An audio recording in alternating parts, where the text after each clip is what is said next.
There's a picture online of Opukahaia on the stairs of that university crying, and a picture of Edwin Dwight looking at him and helping him up. He says, "Why are you crying?" He says, "Nobody teach me, nobody teach me, nobody teach me." And he wanted to learn. He's got the mind He's hungry. of a kahuna. Kahu in Hawaiian means shepherd. Kahu. Kahu, Kahu. right? Yeah. Kahuna. Kahu means shepherd. Wow. So he's got the mind of a Shepherd. shepherd, of a kahuna. Memorization. Yeah. Let me speed this up. He starts to learn so quickly. He begins to become even more civilized than ever before. Okay, he's looking like a New Englander with brown skin. He's a handsome young man. By the time he's done, he has the equivalent of an MDiv. He's got Greek, Hebrew, Latin, Hawaiian, and English. 5 languages.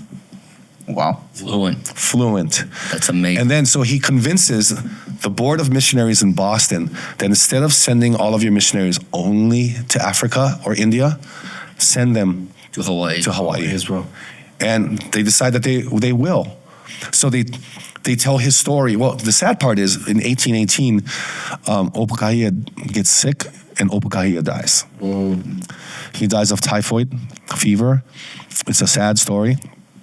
But their Never made it back. Never made it back. His body made it back to bury him, but he never made it back.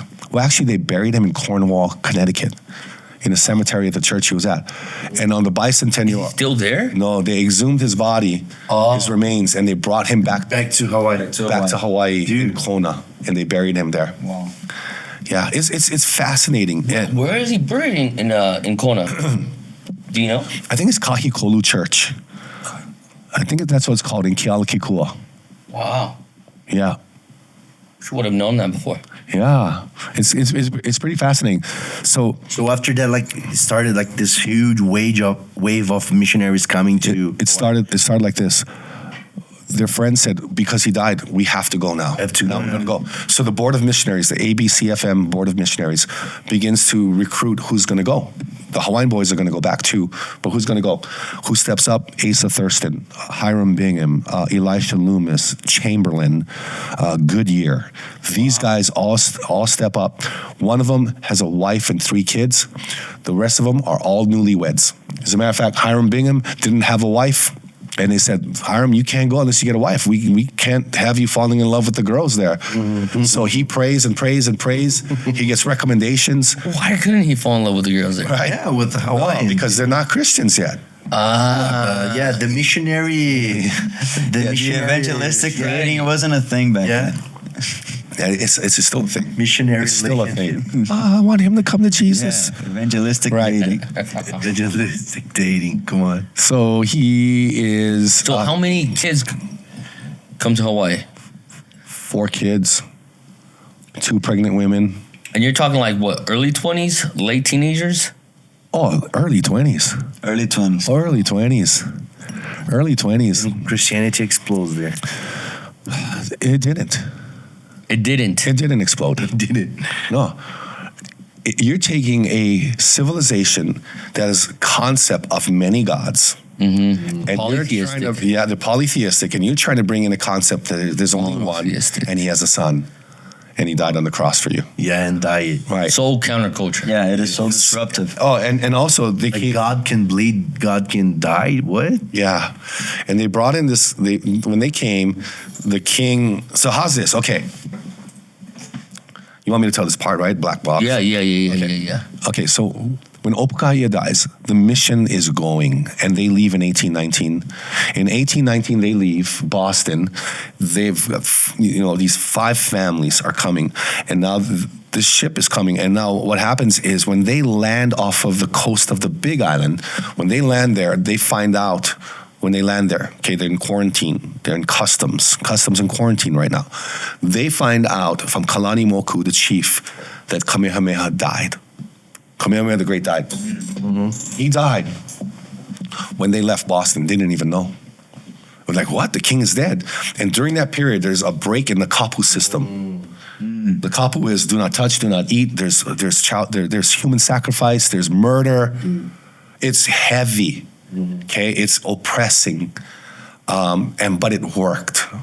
It worked. It worked agriculturally. It worked. The system worked. No, so explain to us real quick, what is the Kapu system? Okay. And why? I thought it was like the Fijians or the Togans.